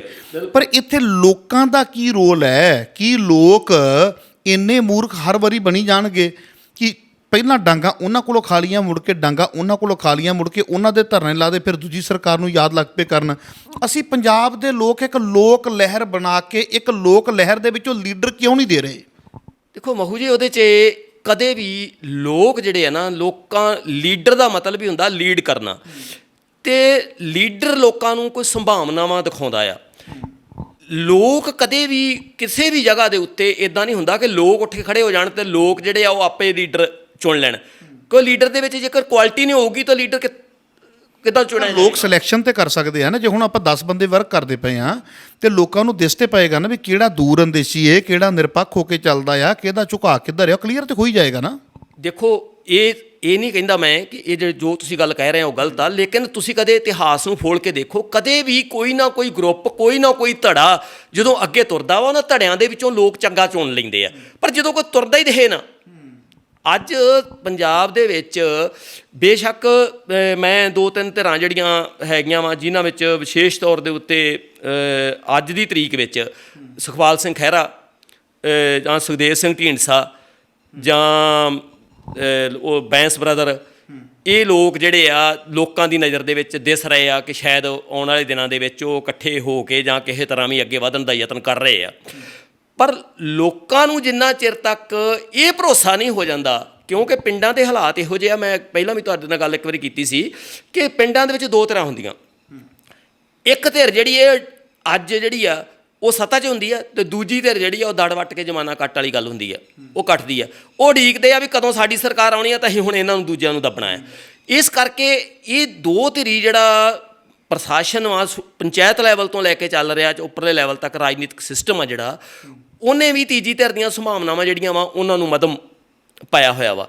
ਔਰ ਇਹ ਜਿਹੜਾ ਇੱਕ ਸਿਸਟਮ ਆ ਜਿਹੜਾ ਪਿੰਡ ਲੈਵਲ ਤੱਕ ਬਣਿਆ ਹੋਇਆ, ਇਹਨੂੰ ਤੋੜਨ ਵਿੱਚ ਜਦੋਂ ਤੀਜੀ ਧਿਰ ਕਾਮਯਾਬ ਹੋਏਗੀ, ਤੀਜੀ ਧਿਰ ਕਾਮਯਾਬ ਕਿੱਦਾਂ ਹੋਏਗੀ? ਜਿਹਦੀਆਂ ਸੰਭਾਵਨਾਵਾਂ ਆਉਣ ਵਾਲੇ ਦਿਨਾਂ ਵਿੱਚ ਮੈਨੂੰ ਕੁਛ ਦਿਸ ਰਹੀਆਂ ਆ ਕਿ ਸੁਖਪਾਲ ਸਿੰਘ ਖਹਿਰਾ ਤੇ ਪਿਛਲੇ ਦਿਨੀ ਮੇਰੇ ਕੋਈ ਮੇਰੇ ਨੋਟਸ ਵਿੱਚ ਆਇਆ ਸੀ ਕਿ ਢੀਂਡਸਾ ਸਾਹਿਬ ਦੀ ਆਪਸ ਵਿੱਚ ਇਹਨਾਂ ਦੀ ਮੀਟਿੰਗ ਹੋਈ ਆ, ਔਰ ਇਹ ਇਕੱਠੇ ਹੋ ਕੇ ਜੇ ਤੁਰਨਗੇ ਤਾਂ ਲੋਕਾਂ ਦੇ ਵਿੱਚ ਇੱਕ ਵਿਸ਼ਵਾਸ ਤਾਂ ਜਾਗ ਰਿਹਾ ਆ ਕੁਝ ਲੋਕਾਂ ਨਾਲ ਗੱਲਬਾਤ ਹੋਈ ਆ, ਲੋਕਾਂ ਦੇ ਵਿੱਚ ਵਿਸ਼ਵਾਸ ਜਾਗਿਆ ਆ। ਜੇ ਮੰਨ ਲਓ ਢੀਂਡਸਾ ਪਾਰਟੀ ਨਵੀਂ ਬਣਾ ਕੇ ਜਿੱਤ ਜਾਂਦਾ, ਫਿਰ ਜਿੱਤੇਗੀ ਤੇ ਬੀਜੇਪੀ ਨਾ। ਦੇਖੋ ਇਹ ਗੱਲ ਜਿਹੜੀ ਹੈ ਨਾ, ਇਹ ਗੱਲ ਤੋਂ ਮੈਂ ਮੁਨਕਰ ਨਹੀਂ ਆ ਕਿ ਬੀਜੇਪੀ ਹੀ ਜਿੱਤੇਗੀ। ਬੀਜੇਪੀ ਦਾ ਹੀ ਹਰ ਪਾਸੇ ਕਿਉਂਕਿ ਗਲਬਾ ਆ। ਔਰ ਇਸ ਤੋਂ ਇਲਾਵਾ ਅੱਜ ਕੋਈ ਤੀਜੀ ਧਿਰ ਤਾਂ ਅਜੇ ਦੇਸੀ ਨਹੀਂ ਰਹੀ ਕਿ ਜਿਹੜੀ ਜਿੱਥੇ, ਕਿਉਂਕਿ ਤੁਸੀਂ ਅੱਜ ਲਾ ਲਓ, ਜੇਕਰ ਤੁਸੀਂ ਫੋਲ ਕੇ ਦੇਖੋ ਆਮ ਆਦਮੀ ਪਾਰਟੀ ਨੂੰ, ਉਹਦੇ ਬੈਕ ਦੇ ਉੱਤੇ ਵੀ RSS ਆ। ਜੇ ਤੁਸੀਂ ਬਾਦਲ ਦਲ ਨੂੰ ਫੋਲੋ, ਉਹ ਤਾਂ ਸਪਸ਼ਟ ਹੀ ਦਿਖ ਗਿਆ, ਸਾਰਾ ਕੁਝ ਹੋ ਗਿਆ। ਜੇਕਰ ਤੀਸਰੇ ਧਿਰ ਦੀ ਗੱਲ ਲਾ ਲਈਏ, ਉੱਥੇ ਵੀ ਇਹ ਸੰਭਾਵਨਾਵਾਂ ਮੌਜੂਦ ਰਹਿਣਗੀਆਂ। ਪਰ ਅੱਜ ਅਜੇ ਲੋੜ ਜਿਹੜੀ ਇਹ ਆ ਕਿ ਪੰਜਾਬ ਦੇ ਲੋਕਾਂ ਨੂੰ ਘੱਟੋ ਘੱਟ ਦੋਨਾਂ ਦੇ ਗਲ ਵਿੱਚੋਂ ਨਿਕਲ ਕੇ ਇੱਕ ਤੀਜੀ ਧਿਰ ਜ਼ਰੂਰ ਸਥਾਪਿਤ ਹੋਵੇ, ਕੁਛ ਨਾ ਕੁਛ ਲੋਕਾਂ ਨੂੰ ਸੁੱਖ ਦਾ ਸਾਹ ਮਿਲੇ। ਮੇਰਾ ਨਜ਼ਰੀਆ ਆ ਕੋਈ ਵੀ ਹੋਵੇ, ਕਿਉਂਕਿ ਵੈਸੇ ਤਾਂ ਕੇਂਦਰ ਦੇ ਵਿੱਚ ਦੋ ਧਿਰਾਂ ਜਿਹੜੀਆਂ ਹੈਗੀਆਂ, ਇੱਕ ਪਾਸੇ ਕਾਂਗਰਸ ਆ, ਇੱਕ ਪਾਸੇ RS BJP ਆ। ਉਹ ਪੰਜਾਬ ਦੇ ਵਿੱਚ ਅੱਜ ਦੇ ਹਾਲਾਤਾਂ ਦੇ ਵਿੱਚ ਜੋ ਮੌਜੂਦਾ ਹਾਲਾਤ ਆ, ਉਹਦੇ ਵਿੱਚ ਕੋਈ ਵੀ ਇਹੋ ਜਿਹੀ ਧਿਰ ਖੜੀ ਨਹੀਂ ਹੋ ਸਕਦੀ ਜਿਹਨਾਂ ਕਿਸੇ ਨਾ ਕਿਸੇ ਦਾ, ਜਿਹਨਾਂ ਦਾ ਲਿੰਕ ਦੋ ਚੋਂ ਕਿਸੇ ਨਾਲ ਨਾ ਹੋਵੇ। ਇਸ ਕਰਕੇ ਸਾਨੂੰ ਅੱਜ ਇਸ ਗੱਲ ਨੂੰ ਜਿਹੜਾ ਪਾਸੇ ਰੱਖ ਕੇ ਮੇਰੇ ਹਿਸਾਬ ਨਾਲ ਚੱਲਣਾ ਚਾਹੀਦਾ। ਪਰ ਜਿਵੇਂ ਤੁਸੀਂ ਦੱਸਿਆ ਵੀ ਇਸ ਤਰੀਕੇ ਦੇ ਨਾਲ ਕੁਝ ਲੀਡਰ ਜਿਹੜੇ ਸਾਹਮਣੇ ਨਜ਼ਰ ਆ ਰਹੇ ਨੇ, ਆਉਣ ਵਾਲੇ ਸਮੇਂ ਦੇ ਵਿੱਚ ਤੀਜੀ ਧਿਰ ਦੇ ਰੂਪ ਦੇ ਵਿੱਚ ਪ੍ਰਗਟ ਹੋ ਸਕਦੇ ਨੇ ਜਾਂ ਤੀਜੀ ਧਿਰ ਦੇ ਰੂਪ ਦੇ ਵਿੱਚ ਦਿਸ ਸਕਦੇ ਨੇ। ਪਰ ਇਹ ਆਪਾਂ ਲੀਡਰ ਦੇ ਕੁਝ ਨਾਮ ਲਏ, ਪਰ ਜਿਹੜੀ ਸਾਡੀ ਨਿਰੋਲ ਸਿੱਖ ਸਿਆਸਤ, ਜਿਹੜੀ ਸਿੱਖ ਮੁੱਦਿਆਂ ਦੀ ਗੱਲ ਕਰਨ ਵਾਲੀ, ਸਿੱਖ ਪੰਥ ਦੀ ਗੱਲ ਕਰਨ ਵਾਲੀ, ਸਿੱਖੀ ਦੀ ਗੱਲ ਕਰਨ ਵਾਲੀ, ਸਿੱਖੀ ਦੇ ਵਿਹੜੇ ਨੂੰ ਪ੍ਰਫੁੱਲਤ ਕਰਨ ਵਾਲੀ, ਉਹ ਸਾਡੀ ਸਿੱਖ ਸਿਆਸਤ ਜਿਹੜੀ ਬੜੀ ਸੱਚੀ ਸੀ, ਸੁੱਚੀ ਸੀ, ਜਿਹੜੀ ਕਿਸੇ ਵੇਲੇ ਅਕਾਲੀ ਦਲ ਰੂਪ ਦੇ ਵਿੱਚ ਪ੍ਰਗਟ ਹੋਈ ਸੀ ਤੇ ਅੱਜ ਉਹ ਇੱਕ ਪਰਿਵਾਰ ਦੀ ਹੋ ਕੇ ਰਹਿ ਗਈ। ਕਿ ਉਹ ਦੁਬਾਰਾ ਮੇਰੇ ਜੀਵਨ ਦੇ ਵਿੱਚ, ਤੁਹਾਡੇ ਜੀਵਨ ਦੇ ਵਿੱਚ ਐਸੀ ਦਿਸੇਗੀ ਜਿਹੜੀ ਸਾਡੀ ਸਿੱਖ ਮੁੱਦਿਆਂ ਦੀ ਨੁਮਾਇੰਦਗੀ ਕਰੇਗੀ? ਦੇਖੋ ਅੱਜ ਅਜੇ ਜੇ ਲਾਈਏ ਮਖੂ ਸਾਹਿਬ, ਅਜੇ ਉਹਦੀ ਕੋਈ ਸੰਭਾਵਨਾਵਾਂ ਨਜ਼ਰ ਨਹੀਂ ਆਉਂਦੀਆਂ, ਕਿਉਂਕਿ ਉਹਦੇ ਵਿੱਚ ਜਿਵੇਂ ਜਿੱਥੋਂ ਤੱਕ ਸੰਭਾਵਨਾਵਾਂ, ਮੈਂ ਕਾਫੀ ਦੇਰ ਤੋਂ ਅਸੀਂ ਯਤਨ ਕਰਦੇ ਰਹੇ ਹਾਂ ਕਿ ਇੱਕ ਇਹੋ ਜਿਹਾ ਗਰੁੱਪ ਸੀਗਾ ਪੰਜਾਬ ਦੇ ਵਿੱਚ ਜਿਹੜਾ ਫੈਡਰੇਸ਼ਨ ਦੇ ਨਾਂ ਦੇ ਉੱਤੇ ਵਿਚਰਦਾ ਸੀ। ਬੜੇ ਵਧੀਆ ਉਹ ਪੜ੍ਹੇ ਲਿਖੇ ਲੋਕ ਸੀ ਸਾਰੇ, ਜਿਨ੍ਹਾਂ ਵਿੱਚ ਮੈਂ ਖੁਦ ਆਪ ਵੀ ਸ਼ਾਮਲ ਰਿਹਾ ਹਾਂ। ਯਤਨ ਕੀਤਾ ਸੀ ਕਿ ਸ਼ਾਇਦ ਇਹਨਾਂ ਲੋਕਾਂ ਨੂੰ ਇਕੱਠੇ ਕੀਤਾ ਜਾ ਸਕੇ, ਪਰ ਉਹ ਖੁਦ ਵੀ ਜਿਹੜੇ ਆ ਉਹ ਕਾਂਗਰਸ ਤੋਂ ਲੈ ਕੇ ਬਾਦਲ ਦਲ ਦਾ ਹੋਰ ਵੱਖ-ਵੱਖ ਥਾਵਾਂ 'ਤੇ ਸਾਰੇ ਉਹ ਖਿੰਡ ਪੁੰਡ ਗਏ। ਉਹਨਾਂ ਨੂੰ ਇੱਕ ਵਾਰ ਅਸੀਂ ਅੰਮ੍ਰਿਤਸਰ ਵਿੱਚ ਇੱਕ ਵਾਰ ਮੈਂ ਖੁਦ ਇਕੱਠਿਆਂ ਕੀਤਾ ਸੀ ਤਾਂ ਉਹਨਾਂ ਨੂੰ ਯਤਨ ਕੀਤਾ ਸੀ ਜਗਾਉਣ ਦਾ ਵੀ ਤੁਸੀਂ ਖੁਦ ਹੀ ਇੰਨੇ ਕੁ ਲੋਕ ਹੋ ਕਿ ਜੇ ਤੁਸੀਂ ਇਕੱਠੇ ਹੋ ਕੇ ਲੋਕਾਂ ਦੇ ਵਿੱਚ ਨਿਕਲੋ ਤਾਂ ਤੁਹਾਨੂੰ ਲੋਕ ਐਕਸੈਪਟ ਕਰ ਸਕਦੇ ਆ। ਪਰ ਉਹ ਪਤਾ ਨਹੀਂ ਕਿਉਂ ਉਹਨਾਂ ਦੇ ਵਿੱਚ ਨੂੰ ਅਸੀਂ ਜਗਾਉਣ ਦੇ ਵਿੱਚ ਉਹ ਸਫਲ ਨਹੀਂ ਹੋ ਪਾਏ। ਉਹ ਜਿੱਥੇ ਜਿੱਥੇ ਕੋਈ ਜੁੜੇ ਸੀ, ਜਿੱਥੇ ਜਿੱਥੇ ਕਿਸੇ ਦੀ ਸੀਗੀ ਮਾੜੀ ਮੋਟੀ ਸਾਂਝ, ਉਹ ਬਹੁਤੇ ਜਿਹੜੇ ਸੀ ਬਾਦਲ ਦਲ 'ਚ, ਕੁਛ ਮੁੜ ਕੇ ਹਰਮਿੰਦਰ ਸਿੰਘ ਗਿੱਲ ਵਰਗੇ ਕਾਂਗਰਸ 'ਚ ਜੁਆਇਨ ਕਰ ਗਏ, ਕੁਛ ਜਿਹੜੇ ਸੀਗੇ ਹੁਣ ਅੱਗੇ ਅਲੱਗ-ਅਲੱਗ ਜਿੱਥੇ ਕਿਸੇ ਦਾ ਸੂਤ ਲੱਗਿਆ ਉੱਥੇ ਉਹ ਚਲੇ ਗਏ। ਉਹਨਾਂ ਨੇ ਆਪਣਾ ਆਪਾ ਜਿਹੜਾ ਸੀ ਉਹਨੂੰ ਪਰਚੋਲਣ ਦਾ ਯਤਨ ਨਹੀਂ ਕੀਤਾ। ਔਰ ਉਹਦੇ ਤੋਂ ਬਾਅਦ ਜਿਹੜੇ ਥੋੜ੍ਹੇ ਬਚੇ ਖੁਚੇ ਰਹਿ ਗਏ, ਉਹ ਘਰਾਂ 'ਚ ਬਹਿ ਕੇ ਜਿਹੜੇ ਸੀ ਉਹ ਪੋਲੀਟੀਕਲੀ ਜਿਹੜੇ ਸੀ ਉਹ ਖਤਮ ਹੋ ਗਏ। ਸੋ ਉਹ ਸੰਭਾਵਨਾਵਾਂ ਅਜੇ ਦੂਰ ਆ। ਫਿਲਹਾਲ ਤਾਂ ਮੈਂ ਇਹ ਚਾਹੁੰਦਾ ਹਾਂ ਕੋਈ ਵੀ ਤੀਜੀ ਧਿਰ ਹੋਵੇ ਜਿਹੜੀ ਪੰਜਾਬ ਦੇ ਲੋਕਾਂ ਨੂੰ ਘੱਟੋ ਘੱਟ ਸੁੱਖ ਦਾ ਸਾਹ ਇੱਕ ਵਾਰ ਮਿਲੇ। ਵੀਰ ਜੀ, ਤੁਹਾਨੂੰ ਐਸਾ ਨਹੀਂ ਲੱਗਦਾ ਪਿਆ ਕਿ ਪਿੰਡਾਂ ਦੇ ਵਿੱਚ ਜਿਹੜੇ ਲੋਕ ਨੇ, ਪਿੰਡਾਂ ਜਾਂ ਸ਼ਹਿਰਾਂ ਕਿਸੇ ਦੀ ਵੀ ਲਾ ਲਓ, ਵੀ ਨਿੱਜੀ ਮਫਾਦਾਂ ਨਾਲ ਜੁੜੇ ਹੋਏ ਨੇ? ਉਹਨਾਂ ਨੂੰ ਇਸ ਚੀਜ਼ ਦਾ ਪਤਾ ਹੈ ਵੀ ਐਤਕੀ ਕਾਂਗਰਸ ਹੈ, ਅਗਲੀ ਵਾਰੀ ਅਕਾਲੀ ਆਉਣਗੇ ਜਾਂ ਕਾਂਗਰਸ ਪਾਰਟੀ ਦੁਬਾਰਾ ਆ ਸਕਦੀ ਹੈ, ਤੀਜੀ ਧਿਰ ਆਵੇਗੀ, ਸੰਘਰਸ਼ ਹੈ, 5 ਸਾਲ ਕੌਣ ਇਹ ਠਾਣਾ ਵੀ ਦਿਖਾਉਣਗੇ, ਦਬਾਅ ਵੀ ਪਾਉਣਗੇ, ਮਾੜਾ ਚੰਗਾ ਜਿਹੜਾ ਸਾਡਾ ਕੰਮ ਚੱਲਦਾ ਇਹ ਵੀ ਬੰਦ ਕਰਾਉਣਗੇ। ਕਿਉਂਕਿ ਸਰਕਾਰਾਂ ਸੱਤਾ ਦੇ ਵਿੱਚ ਆਉਣ ਲਈ ਤੁਹਾਨੂੰ ਵੀ ਪਤਾ ਹੈ ਵੀ ਇਕੱਲਾ ਲੋਕਾਂ ਦਾ ਵਿਸ਼ਵਾਸ ਨਹੀਂ ਜਿੱਤਦੀਆਂ, ਲੋਕਾਂ ਦੇ ਗਲ ਦੇ ਵਿੱਚ ਅੰਗੂਠਾ ਵੀ ਪਾਉਂਦੀਆਂ ਨੇ ਔਰ ਬੜੇ ਢੰਗ ਦੇ ਨਾਲ ਆਪਣਾ ਕੰਮ ਕਰਵਾ ਜਾਂਦੀਆਂ ਨੇ।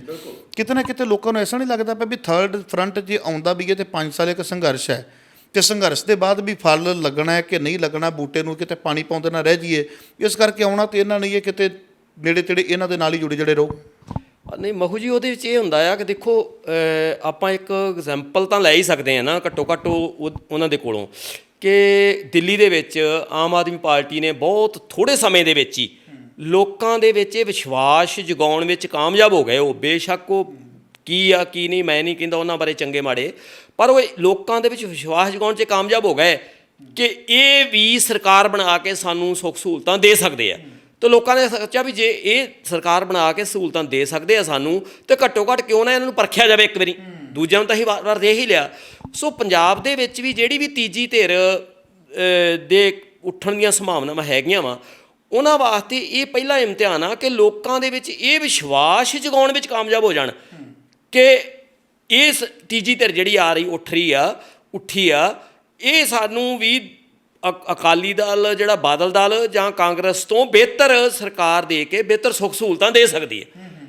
ਇਹ ਲੋੜ ਆ ਤੀਜੀ ਧਿਰ ਵਾਸਤੇ, ਇਹ ਇੱਕ ਵੱਡਾ ਇਮਤਿਹਾਨ ਆ ਜੀ। ਔਰ ਇਹ ਜਿਹੜੀ ਆ ਜਿੱਦਣ ਉਹਨਾਂ ਨੇ ਲੋਕਾਂ ਦੇ ਵਿੱਚ ਪਿੰਡਾਂ ਵਿੱਚ ਜਗਾਤੇ, ਉਹਨਾਂ ਵਿੱਚੋਂ ਹੀ ਦੂਜੇ ਦੋਨਾਂ ਗਰੁੱਪਾਂ 'ਚੋਂ ਹੀ ਇੱਕ ਧਿਰ ਜਦੋਂ ਉਹਨਾਂ ਨੂੰ ਇਹ ਦਿਖਿਆ, ਕਿਉਂਕਿ ਫਾਰ ਐਗਜ਼ਾਮਪਲ ਆਪਾਂ ਉਦਾਹਰਨ ਦੇ ਤੌਰ 'ਤੇ ਅੱਜ ਕਾਂਗਰਸ ਦਾ ਪਿੰਡਾਂ ਵਿੱਚ ਜਿਹੜਾ ਆ ਰਾਜ ਚੱਲਦਾ ਆ, ਉਹ ਪਿੰਡਾਂ ਵਿੱਚ ਸਰਪੰਚ ਜਿਹੜੇ ਆ ਉਹ ਜੋ ਸਰਪੰਚ ਕਹਿੰਦਾ ਉਹਦੀ ਮੰਨ ਹੁੰਦੀ ਥਾਣੇ ਦੇ ਵਿੱਚ, ਦੂਜੇ ਨੂੰ ਕੋਈ ਨਹੀਂ ਪੁੱਛਦਾ ਬਾਦਲ, ਚਾਹੇ ਉਹ ਬਾਦਲ ਦਲ ਨਾ ਹੋਵੇ ਚਾਹੇ ਕਿਸੇ ਨਾਲ ਵੀ ਹੋਵੇ। ਇਸੇ ਤਰ੍ਹਾਂ ਹੀ ਉਹੀ ਧਿਰ ਜਿਹੜੀ ਦੂਜੀ ਆ, ਉਹ ਜੇਕਰ ਇੱਕ ਤੀਜੀ ਧਿਰ ਕੋਈ ਵੀ ਵਿਸ਼ਵਾਸ ਜਗਾਉਂਦੀ ਆ ਤਾਂ ਉਹ ਦੂਜੀ ਧਿਰ ਜਿਹੜੀ ਉਹਦੇ ਵੱਲ ਤਾਂ ਪਲਟ ਜੂਗੀ। ਜਿਹੜੀ ਪਿੰਡਾਂ ਦੇ ਵਿੱਚ ਆਪੋਜੀਸ਼ਨ ਆ ਇਸ ਵੇਲੇ, ਉਹ ਤੀਜੀ ਧਿਰ ਨਾਲ ਜਾ ਖੜੀ ਹੋਊਗੀ।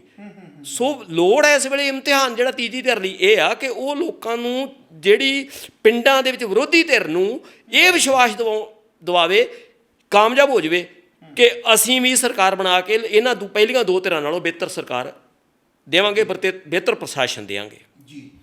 ਜਿਵੇਂ ਖਾੜਕੂ ਦੌਰ ਚੱਲਦਾ ਸੀ ਤੇ ਖਾੜਕੂ ਦੌਰ ਦੇ ਦੌਰਾਨ ਮੈਂ ਜਿੱਥੋਂ ਤੱਕ ਦੇਖਦਾ ਵਾਂ ਉਦੋਂ ਕਾਫੀ MP ਵੀ ਜਿੱਤੇ ਔਰ 92 ਦੇ ਇਲੈਕਸ਼ਨ ਦੇ ਵਿੱਚ ਬਹੁਤ ਵੱਡੀ ਸੰਭਾਵਨਾ ਵੀ ਸੀ, ਪਰ ਉਸ ਤੋਂ ਬਾਅਦ ਇੰਝ ਕਹਿ ਲਈਏ ਵੀ ਉਹ ਚੀਜ਼ ਸਾਰੀ ਸਮਾਪਤ ਹੋ ਜਾਂਦੀ ਹੈ ਤੇ ਦੁਬਾਰਾ ਲੰਮੇ ਸਮੇਂ ਤੋਂ ਜਿਉਂ ਅਸੀਂ ਤੇ ਜੰਮੇ ਇੱਕੋ ਚੀਜ਼ ਦੇਖਦੇ ਪਏ ਹਾਂ ਵੀ ਅਕਾਲੀ ਆ ਗਏ ਤੇ ਕਾਂਗਰਸੀ ਆ ਗਏ।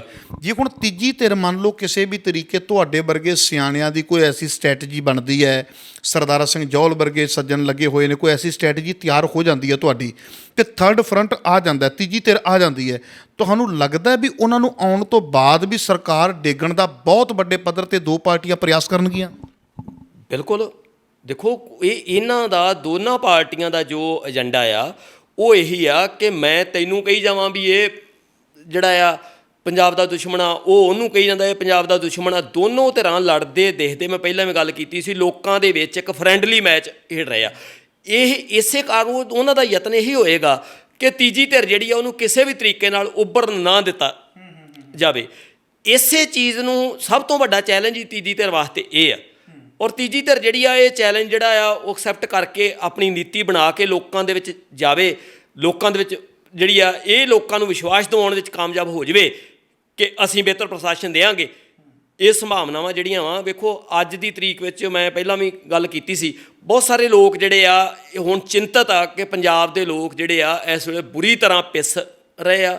ਉਹ ਚਾਹੇ ਉਹ ਮਹਿੰਗਾਈ ਦੇ ਆ, ਚਾਹੇ ਉਹ ਕਰਪਸ਼ਨ ਆ, ਚਾਹੇ ਉਹ ਗੁੰਡਾਗਰਦੀ ਆ ਸਰਕਾਰੀ ਲੈਵਲ ਦੀ ਜਾਂ ਗੈਰ ਸਰਕਾਰੀ, ਲੋਕਾਂ ਦੇ ਕੋਲ ਕੋਈ ਰਸਤਾ ਨਹੀਂ ਇਸ ਵੇਲੇ। ਔਰ ਇਸ ਵੇਲੇ ਹਰੇਕ ਵਿਅਕਤੀ ਦੀ ਜਦੋਂ ਕਿਸੇ ਨੂੰ ਤੁਸੀਂ ਪਰਸਨਲ ਮਿਲੋ, ਕਿਸੇ ਨੂੰ ਇਕੱਲੇ ਨੂੰ, ਤਾਂ ਉਹ ਦੋਨਾਂ ਧਿਰਾਂ ਤੋਂ ਨਿਰਾਸ਼ ਆ ਅਤੇ ਉਹਨਾਂ ਦੀ ਨਿਗਾਹ ਜਿਹੜੀ ਕਿਸੇ ਨਾ ਕਿਸੇ ਹੋਰ ਧਿਰ ਵੱਲ ਵਾ ਵੀ ਕੋਈ ਨਾ ਕੋਈ ਧਿਰ ਇਹੋ ਜਿਹੀ ਉੱਠੇ। ਹੁਣ ਵੇਖਣਾ ਇਹ ਹੋਏਗਾ ਕਿ ਤੀਜੀ ਧਿਰ ਜਿਹੜੀ ਕੋਈ ਵੀ ਉੱਠਦੀ ਆ ਜਿਹੜੀ ਉਹ ਲੋਕਾਂ ਨੂੰ ਇਹ ਵਿਸ਼ਵਾਸ ਦਿਵਾਉਣ ਵਿੱਚ ਕਦੋਂ ਕਾਮਯਾਬ ਹੋ ਜਾਂਦੀ ਹੈ। ਜੀ, ਵੀ ਵੱਡੀ ਗੱਲ ਤੁਹਾਡਾ ਵੀ ਲੋਕਾਂ ਦਾ ਵਿਸ਼ਵਾਸ ਜਿੱਤਣਾ ਪੈਣਾ ਹੈ ਤੇ ਉਸ ਤੋਂ ਬਾਅਦ ਤੁਹਾਡੇ ਚਾਂਸਸ ਬਣ ਸਕਦੇ ਆ। ਬਿਲਕੁਲ ਬਣ ਸਕਦੇ ਆ ਜੀ, ਕਿਉਂ ਨਹੀਂ ਬਣ ਸਕਦੇ। ਵੀ ਜਿਹੜੇ ਖਿਆਲੀ ਪਲਾਓ ਦੇ ਵਿੱਚ ਗੱਲ ਨਹੀਂ ਹੁਣ ਬਣਨੀ, ਖਿਆਲੀ ਪਲਾਓ 'ਚ ਨਹੀਂ, ਕੰਮ ਕਰਨਾ ਪਏਗਾ, ਗਰਾਊਂਡ ਲੈਵਲ ਦੇ ਉੱਤੇ ਕੰਮ ਕਰਨਾ ਪਏਗਾ, ਲੋਕਾਂ ਦੇ ਮੁੱਦਿਆਂ ਦੇ ਨਾਲ ਖੜਨਾ ਪਏਗਾ, ਲੋਕਾਂ ਦੇ ਇਸ਼ੂਜ਼ ਹਨ, ਲੋਕਾਂ ਦੇ ਦੁੱਖ ਸੁੱਖ ਹੈ। ਅੱਜ ਜਿਸ ਤਰੀਕੇ ਦੇ ਨਾਲ ਪੰਜਾਬ ਦੇ ਵਿੱਚ ਪੁਲਿਸ ਪਿਛਲੇ ਦਿਨੀ ਦੇਖਿਆ ਅਸੀਂ ਯੂਆਪਾ ਦੇ ਵਿੱਚ ਜਿਸ ਤਰ੍ਹਾਂ ਨੌਜਵਾਨਾਂ ਨੂੰ ਜਿਹੜਾ ਆ ਉਹਨਾਂ 'ਤੇ ਤਸ਼ੱਦਦ ਕੀਤਾ ਗਿਆ ਵਾ। ਹੁਣ ਵੀ ਪਿਛਲੇ ਦਿਨਾਂ ਵਿੱਚ ਸਾਡੇ ਨੋਟਿਸ ਵਿੱਚ ਆਇਆ ਕਿ ਵੱਖ-ਵੱਖ ਥਾਵਾਂ ਦੇ ਉੱਤੇ ਪੁਲਿਸ ਤਸ਼ੱਦਦ ਲੋਕਾਂ 'ਤੇ ਹੋ ਰਿਹਾ। ਲੋਕਾਂ ਦੇ ਮੁੱਦਿਆਂ ਨਾਲ ਖੜਨਾ ਪਏਗਾ ਅਤੇ ਲੋਕਾਂ ਦੇ ਵਿੱਚ ਇਹ ਲੱਗੇ, ਲੋਕਾਂ ਨੂੰ ਅਹਿਸਾਸ ਹੋ ਜਾਵੇ ਕਿ ਇਹ ਲੋਕ ਜਿਹੜੇ ਆ ਸਾਡੀ ਬਾਂਹ ਫੜ ਸਕਦੇ ਆ ਔਰ ਇਹਨਾਂ ਤੋਂ ਸਾਨੂੰ ਰਾਹਤ ਮਿਲ ਸਕਦੀ ਆ। ਨੈਚੁਰਲੀ ਲੋਕ ਤੁਰਨਗੇ ਜੀ ਤੀਜੀ ਧਿਰ ਦੇ ਨਾਲ। ਬਿਲਕੁਲ ਜੀ, ਦਿਲ ਦੀਆਂ ਗਹਿਰਾਈਆਂ ਤੋਂ ਸਰਦਾਰ ਸਾਹਿਬ ਤੁਹਾਡੇ ਧੰਨਵਾਦੀ ਹਾਂ। ਤੁਸੀਂ ਬੜੇ ਸੁੰਦਰ ਢੰਗ ਦੇ ਵਿੱਚ ਦੱਸਿਆ ਵੀ ਥਰਡ ਫਰੰਟ ਕਿਵੇਂ ਆ ਸਕਦਾ, ਕਿਵੇਂ ਕਾਮਯਾਬ ਹੋਵੇਗਾ। ਦਰਸ਼ਕੋ, ਪੂਰੀ ਗੱਲ ਦਾ ਨਿਚੋੜ ਜੋ ਮੈਨੂੰ ਸਮਝ ਪਈ ਏ ਉਹ ਇਹ ਹੈ ਵੀ ਪਹਿਲਾਂ ਤੁਹਾਨੂੰ ਵਿਦਆਊਟ ਪਾਵਰ ਵਿਚਰਨਾ ਪਏਗਾ, ਵੀ ਤੁਹਾਡੇ ਕੋਲ ਕੋਈ ਪਾਵਰ ਨਹੀਂ। ਮੰਨ ਕੇ ਚੱਲੇ ਜੀ ਵੀ ਤੁਹਾਡੇ ਦੋਵਾਂ ਪਾਸੇ ਦੁਸ਼ਮਣ ਖਲੋਤੇ ਹੋਏ ਨੇ, ਦੋਵਾਂ ਪਾਸੇ ਵੀ ਨਾ ਕਹਾਂ ਵੀ ਇੰਝ ਕਹਿਣਾ ਵੀ 10 ਦਿਸ਼ਾਵਾਂ ਦੇ ਵਿੱਚ ਹੀ ਤੁਹਾਡੇ ਦੁਸ਼ਮਣ ਖੜੇ ਨੇ। 4 ਦਿਸ਼ਾਵਾਂ ਤੇ ਹੋ ਗਈਆਂ, 4 ਨੌਕਰਾਂ ਵੀ ਲਾ ਲਓ, ਉੱਤੇ ਥੱਲੇ ਦੀ ਪਾ ਕੇ ਜੇ ਆਪਾਂ 10 ਵੀ ਲਾ ਲਈਏ ਤੇ 4 'ਚ ਫਿਰ ਇਹ ਤੁਹਾਡੇ ਕੰਮ ਦੇ ਵਿੱਚ ਟਿੰਡ 'ਚ ਕਾਨਾ ਪਾਉਣ ਵਾਲੇ ਖਲੋਤੇ ਹੋਏ ਨੇ। ਵਿਦਆਊਟ ਪਾਵਰ ਤੁਹਾਨੂੰ 5 ਸਾਲ ਵਿਚਰਨਾ ਪੈਣਾ ਹੈ ਤੇ ਉਸ ਤੋਂ ਬਾਅਦ ਤੁਸੀਂ ਵੋਟ ਮੰਗਣ ਦੇ ਅਧਿਕਾਰੀ ਹੋ ਵੀ ਮੈਂ ਪਾਵਰ ਤੋਂ ਬਿਨਾ ਤੁਹਾਡੇ ਨਾਲ ਖੜਾ ਵਾਂ, ਜੇ ਪਾਵਰ ਮੇਰੇ ਕੋਲ ਆ ਜਾਂਦੀ ਹੈ ਤਾਂ ਮੈਂ ਤੁਹਾਡੇ ਬਹੁਤ ਵੱਡੇ ਕੰਮ ਕਰ ਦਿਆਂਗਾ। ਤੇ ਸਾਡੇ ਲੋਕਾਂ ਨੂੰ ਵੀ ਨਿੱਕੇ ਨਿੱਕੇ ਮਫਾਦਾਂ ਤੋਂ ਉੱਚੀ ਉੱਠ ਕੇ ਮੈਂ ਤੈਨੂੰ ਠਾਣਾ ਵਿਖਾਊਂਗਾ ਜੇ ਮੇਰੀ ਸਰਕਾਰ ਆ ਗਈ, ਉਹ ਕਹਿੰਦਾ ਮੈਂ ਤੈਨੂੰ ਜੇਲ੍ਹ ਵਿਖਾਊਂਗਾ ਮੇਰੀ ਆ ਗਈ, ਇਹਨਾਂ ਚੀਜ਼ਾਂ 'ਚੋਂ ਬਾਹਰ ਨਿਕਲੋ, ਆਪਾਂ ਬਹੁਤ ਵੱਡੇ ਵੱਡੇ ਖਿਆਲ ਲੈ ਕੇ ਜੀਵੀਏ। ਤੇ ਫਿਰ ਸਾਡੇ ਜਿਹੜੇ ਲੀਡਰ ਵੀ ਹੋਣਗੇ ਉਹਨਾਂ ਦੀ ਵੀ ਸੋਚ ਬਹੁਤ ਉੱਚੀ ਹੋਵੇਗੀ ਤੇ ਸਾਡੇ ਪੰਜਾਬ ਦਾ ਭਲਾ ਹੋਵੇਗਾ। ਮੇਨ ਮੁੱਦੇ ਸਾਡੇ ਪੰਜਾਬ ਦੇ, ਯੂਥ ਪੰਜਾਬ 'ਚੋਂ ਬਾਹਰ ਜਾ ਰਿਹਾ, ਪਾਣੀਆਂ ਦੇ ਮੁੱਦੇ, ਧਰਤ ਦਾ ਮੁੱਦਾ, ਇਹ ਸਾਰੇ ਮੁੱਦੇ ਫੇਰ ਸੁਲਝਾਏ ਜਾ ਸਕਦੇ ਨੇ। ਬੜੀ ਜਲਦੀ ਦਰਸ਼ਕੋ ਤੁਹਾਡੀ ਸੇਵਾ ਦੇ ਵਿੱਚ ਦੁਬਾਰਾ ਆਵਾਂਗਾ। ਆਪਣੇ ਸੇਵਕ ਹਰਪ੍ਰੀਤ ਸਿੰਘ ਮਖੂ ਨੂੰ ਦਿਓ ਇਜਾਜ਼ਤ। ਵਾਹਿਗੁਰੂ ਜੀ ਕਾ ਖਾਲਸਾ, ਵਾਹਿਗੁਰੂ ਜੀ ਕੀ ਫਤਿਹ।